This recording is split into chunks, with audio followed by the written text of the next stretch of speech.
Yo, yo, yo. This is Jaden X1. It is now 3:34 or 3:35 in the morning, and this is part two of my congratulations tour to the winners and new champions at WrestleMania 39. And seeing as though I couldn't remember the matches, I had to write them down. So you can imagine how crazy that was. So, let's get started. Starting with Bianca Belair versus Asuka.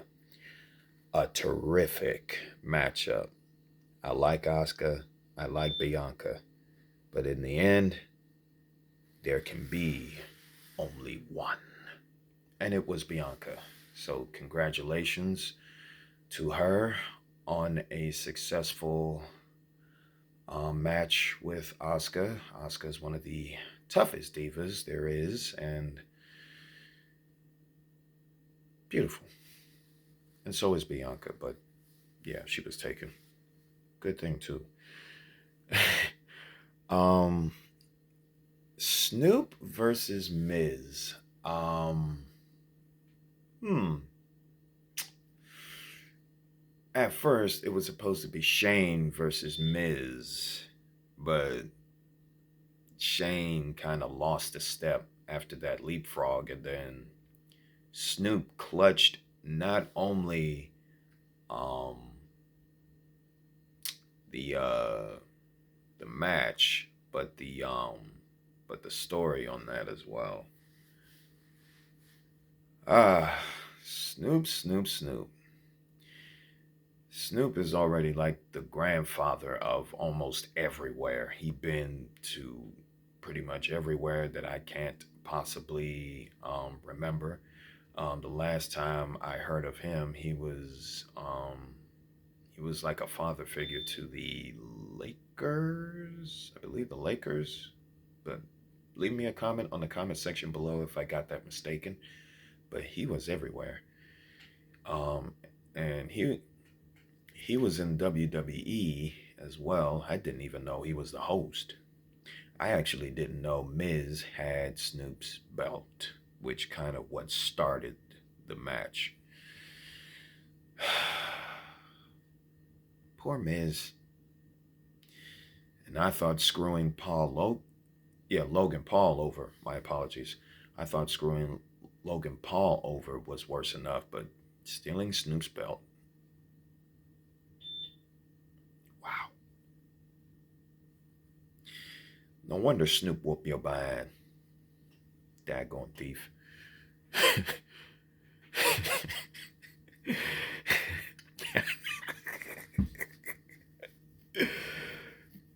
Gotta admit, that joint was funny. And for Snoop to hit the people's elbow, um, that was also nice as well. Um, I read one of the comment section. I read somebody who commented and saying that was the doggy elbow. And honestly, between the people's elbow or the doggy elbow, I'm okay with a bit of both. Because both of them do quite fit for an icon like Snoop Dogg, seeing as though he's been doing some icon living these days. Catch the reference. And Edge versus Finn Balor. Their interests is over the top ridiculous. But if there had to be a contest as to who has the best intro, I'm giving it to Finn Balor because Edge's mask. I thought he was gonna go full on Satan for that matter because he had like the coat, the wings, and I thought he was like gonna have like some devil face mask with a horn or with a, well, I'm not gonna go as far as saying pitchfork, but hmm. And as for the match itself, if only you guys can see the highlights, because then you would know why WWE calls that steel cage match Hell in a Cell. because both of them went through hell. And there is an old saying, a song from Ron Canoli that says, if you catch hell, don't hold it. But if you're going through hell, don't stop. And those two men never stopped. I mean, golly, that match was insane. But Edge came out as the winner, and I congratulate him for that as well. Tough match. As for Finn Balor, well, he's a tough dude as well, but in the end, the better man came up on top, and that was Edge. So that's what's up. And the triple threat match between Gunther, Drew McIntyre, and Sheamus. What is Gunther's hand made out of? A frying pan? Because the last person that I saw who has a hand the size of this table is the Big Show. When it comes to Gunther, he ranks the top two. When he be chopping Sheamus down, it feels like I'm hearing Gunther hitting. I mean, those chops Gunther did the Sheamus to Drew. It feels like Gunther was hitting both of them with a tennis racket. Cause godly, my chest hurts just seeing that. And after Gunther pulled out a incredible win out of a hat, I can see why they call him the Ring General. Congratulations to Gunther, and those chops are deafening. I mean, dang.